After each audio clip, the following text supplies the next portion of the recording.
Другими темами встречи Эмомали Рахмона с Дмитрием Медведевым стали миграционные вопросы, сотрудничество в сфере энергетики и одна из важнейших тем для Таджикистана – реализация программы перевооружения армии республики в свете нестабильности в северных регионах Афганистана. Как раз перед этой встречей стало известно, что боевики движения «Талибан» под давлением правительственных войск Афганистана покинули большую часть территории ранее захваченной провинции Тахор и отступают в сторону границы с Таджикистаном.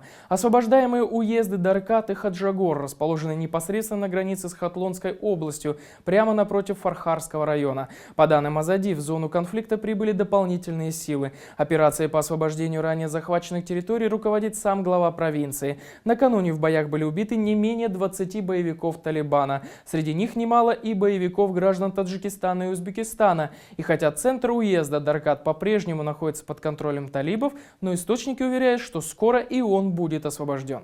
Куда двинутся боевики после этого, неизвестно. Их прижали к границе и не дают прорваться в Афганистан.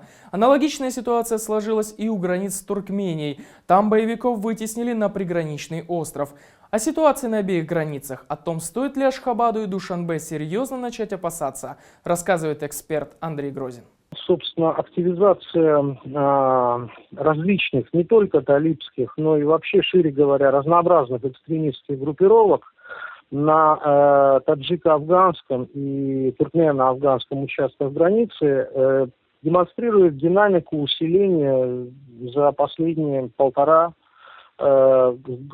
год-полтора. Мы видим, что появилось и укрепилось исламское государство на афганской территории. Несмотря на их разногласия с талибами, совершенно непонятно, как дальше будут складываться взаимоотношения этих групп, ведущих оппозиционных групп в Кабулу.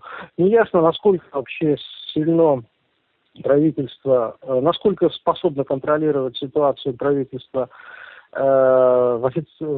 официальное правительство в Кабуле. Мы знаем, что оно достаточно неоднородно, мягко говоря, и взаимодействие между Абдулой и президентом Ахмадзаем, на мой взгляд, совершенно пока оставляет желать много лучшего.